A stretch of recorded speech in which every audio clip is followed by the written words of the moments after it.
Hey, what's up, beautiful MAFS followers? Let's get into season 9, episodes 7 and 8 with the confessions week. What is going on? So let's start off with the couples, and then I'm going to go into a little bit more about what's going on, what may be causing the conflict between their relationship, and provide a couple of tools that will really assist you if you're experiencing the same sort of thing in your relationship. Hey everyone, I'm Caterina Smillie. I'm a relationship and personal coach who really works with heart-centered couples that are open to really learning new ways to connect on a far deeper level. So let's get the first couple off the rank, which is of course the lovebirds, Jackson and Olivia. Aren't they a beautiful couple? They got assigned the values ranking task. It's a new task where they were given certain things, as in sex, looks, and really giving them the opportunity to find out what each other's values and where they rank in their each other, I guess. And funnily enough, both of them ended up with identical values. So they're really moving along well. They've got this connection happening. They're able to communicate. And of course, once again, it is only what we're exposed to, okay? But really what hit me was the vulnerability that he showed on his audition tape, where they were sitting on the couch and he was sharing and how he protected his sisters. So it really does give you a bit of an insight into the man that he is. Very protective, very open and very honest, and able to emotionally connect, which was lovely to see. So let's move on to the second couple, which was Dominica and Jack. Dominica was speaking about that their sex has really diminished, and that's all we saw until they had a little bit more of a conversation, and it was about that she actually had her period. So rather than go into straight, which was the impression that she gave, or it's the perception that I took, that she has an insecurity problem, that he's no longer sexually attracted to her. However, further on in the program, we actually discovered that she had her period. Now, it is a very individual, I guess, ideals, sexual acceptance, I guess, if that's whether that's their thing. So rather than just go into the assuming that he was no longer attracted, there should have been a conversation saying, you know what, I'm okay with being intimate when I'm on my period. How do you feel about that? Because from the indication of the perception was that actually Jack has never experienced that before, and I don't know if he was at all comfortable. But what I loved was later on the boys got together. There was the three of the guys, and Jackson gave him some beautiful guidance, really about having that conversation with her about that and sharing how he felt about it. And as you could see, the following morning, there was this reconnection. So what it really highlights, that effective communication and really sharing your truth of what you want to say is the way to overcome those little hurdles. Let's go on to the next couple, which is Cody and Selena. Now, the conversation on the bed, I think there was the honesty task that they had. And she asked him the particular question whether her nationality comes into play of how he sees her, with the attractiveness and everything like that. Now, if you really heard the words that he used, he said when they first met. He has since changed. And unfortunately, due to Selena's past trauma and pain that she experienced as a kid when bullying, it's triggered up those painful emotions. And so unfortunately, it seems as though she didn't hear those pivotal words when we first met. And it's sad to see that it impacted her so greatly that they went their separate ways. Cody actually got it. And that's what I loved. There was this empathy that come and that emotional connections that he didn't mean to hurt her. And it's unfortunate that due to Selena not really healing and releasing those past traumas from childhood, are still there. So with Cody saying that, it triggered those emotions, and hence why she was so emotional about it. And you know what? It really does highlight there is a lack of self-confidence with her. There's work to be done for self, right? So that's really important, and see how it impacted her. So if there's the things about you that someone, said something, then that's something that you could really work towards. Really do your work. And it's something that I've said for a long time. It's not the relationship that it's the concern. It's the two individuals in it. And to be honest, Selena really showed that last night. That her past childhood bullying has really impacted how she sees herself today.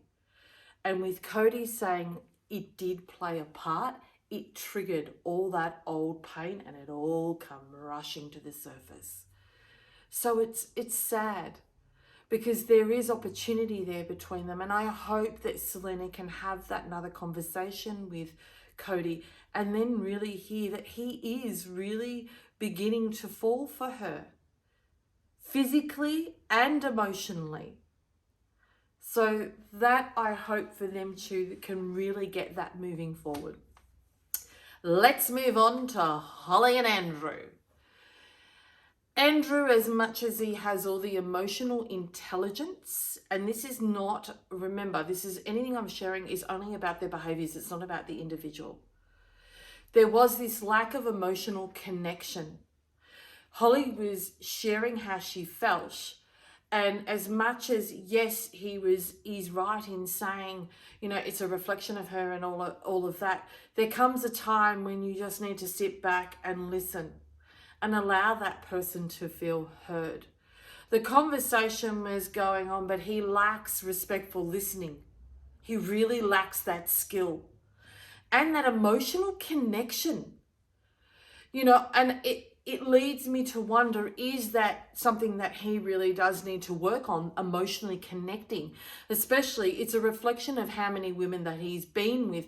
I'm not talking about intimate, but it's the jumping. So it's like, before it gets to serious, let's move on.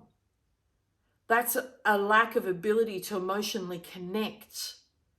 So that's where he could do some work. Yes, he's a motivational speaker, and sometimes we get so stuck up in that, caught up in that, I should say, that there is still work that needs to be done. And definitely from what I see is there's emotional connection. There is something that's blocking from him giving it his all. So, and the respectful listening, definitely a skill that he could really improve on.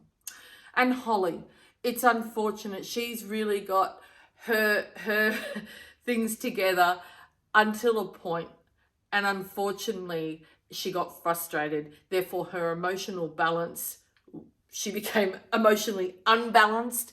Hence, she lost it and ended up screaming, and he walked out. So it's sad that it didn't go well for the two of them. But as you can see, Holly comes from a place of love and made the cupcakes in order of a way of, regardless of where they are, at the end of the day, she still sees him as a human being. And that's what I love. Regardless, she's put herself aside and gone, you know what, he's feeling something today. And so she emotionally connected with him. And that was a beautiful thing. She reached out. She can identify that he's lacking in that area. And so she's taken the step forward. And so there may be someone in your relationship, it could be a friendship or even an intimate relationship, that doesn't have that ability or that skill to step forward. So it may take you to take the first step. But if you're coming from a place of ego and you go, why should I? Then you're going to struggle to move forward. It's really important, because as Holly didn't go, well, why should I bake him cakes and care that he's upset about his daughter because of the way he spoke to me? She put that aside and looked at the situation for what it was.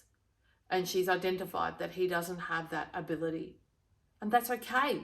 Sometimes it's good for you to take the lead. Let's move on. Celine and Anthony. The biggest thing what I took away was the the lack of respect and such disrespect. And I respect that it's a TV show, but the biggest thing I got was when they were watching his audition video, it showed her on her phone. Such disinterest, such disrespect. And that, unfortunately, shows a reflection of who she is. Regardless of how you feel, at the end of the day, that's just rude in itself. The behavior is rude. And the thing that she cannot let go of, it's a question, it's unfortunate. I wish they would just ask her the question. Is she willing to let that go? Is she willing to forgive? You don't have to excuse the behavior, but forgive. It takes two to tango. And it leads me to my next thing about Celine is the lack of accountability.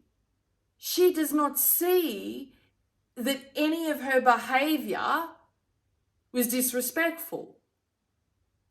And when we have such lack of awareness of self, that's a concern. Therefore, sometimes it can really indicate that someone is so self-absorbed that they cannot see outside. And then you wonder why you don't connect in a relationship. If you're so self-absorbed, how do you have room for anyone else to come in? So if you're a bit like Celine in your behavior, in the respect that you don't want to take accountability or you don't see what part you play in certain situations and own it and say, I'm sorry for it, then maybe you're a little self-absorbed that there's no room for you to allow anyone else to come in. And please, this is not a criticism.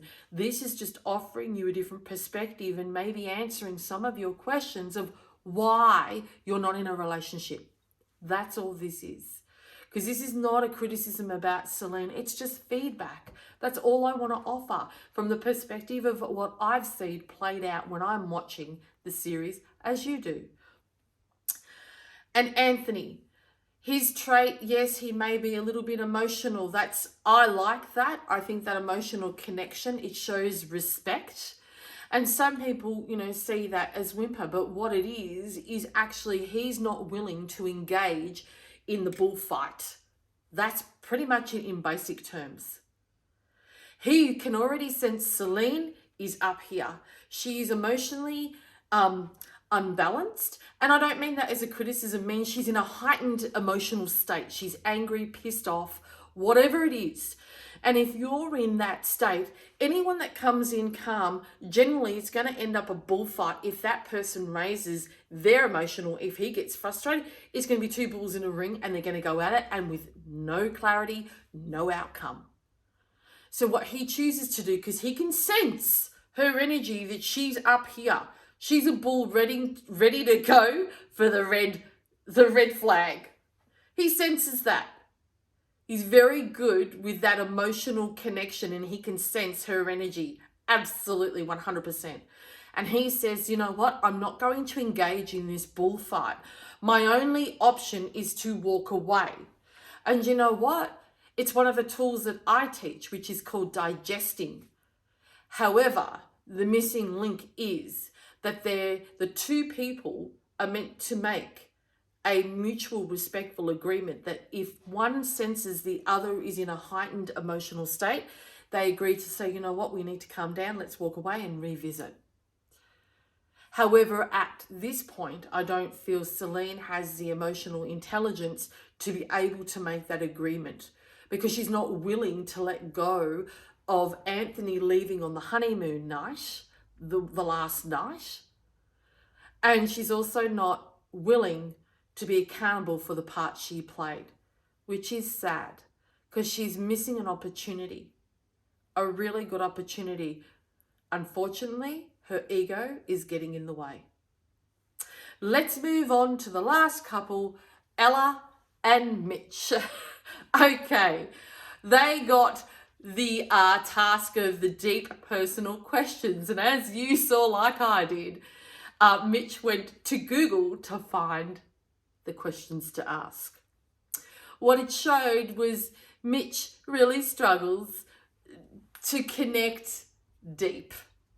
And that could be part of his age, the immaturity and still not learning. It could be that he's not been in a serious relationship, so he's not sure. So it's all part of learning. And I'm sure like you all read Ella's body language that said, yeah, not happy, Jan. That's what I saw.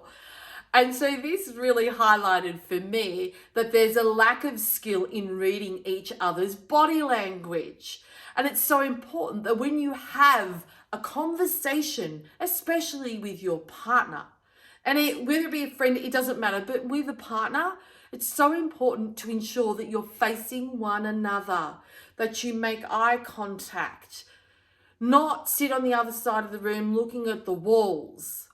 Because you get so much from their body language, which is saying how they're currently feeling. You can see if their heart starts to beat faster. You can see if their eyes start to roll. If that's what their body language is saying, they're saying, I'm not hearing you. I'm pissed. I'm not happy. I don't agree. So they're not respectfully listening. So if you're going to continue speaking, you're wasting your breath. If Mitch had the skill and was able to read Ella's body language, he could have then given her opportunity and said, you know what, babe, I'm sensing, or Ella, I'm sensing that you're not happy with the questions. Can I ask you what sort of questions you were hoping that I would ask you? It's just called ask the question. Don't assume.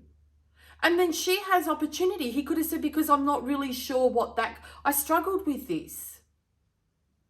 And then it gives her opportunity to say, oh, okay. And then offer him suggestions of the questions she wants to hear.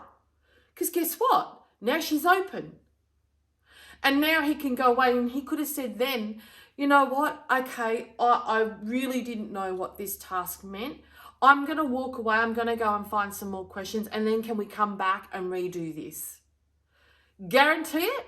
There would have been a smile on her dial from ear to ear.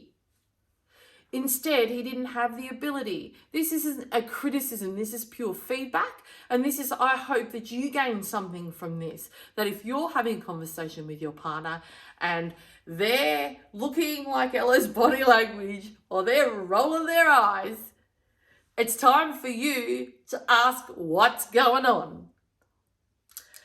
So there was lots of tools today, and there was a lot of variations of the couples of what they're experiencing. And my only thing is I am absolutely aware that none of the couples in here, from what I've seen, have really had relationship education. They haven't really learned the infinite ring, which is the 5 core relationship skills that we all need to know to have a long, lasting relationship. Loving, connected. Because it's achievable if you want it. I've been in my marriage now for 3, with my husband now for 13 years. And can you believe we've never had an argument? And still today we're in what people call the honeymoon stage. And the reason why we're there is because we choose that. We don't just think it's going to happen. We choose that. We choose to commit to each other each and every day. That's all we have to do. And of course, effective communication. Be aware of the language that we use, the vocabulary that you use with each other. Respectfully listen means it's just listen to respect, not listen to respond, in simple terms. Timing, really being aware and mindful of when you have those important conversations, that you can be 100% present with each other, not when you're cooking dinner or the kids are running around like crazy, busy house. And the 5th one is digesting. Just as I said, that if one of you make a respectful mutual agreement, and if one of you are really getting a bit frustrated, you say, you know what, I need time to calm down, and we'll come back and visit this conversation. For me, it's a no-brainer. It's not rocket science. The core is, so long as you hold 100% respect for one another, your relationship is going to go along swimmingly. So for today, that's Kat's MAFS Update 2022. Look forward to seeing you soon.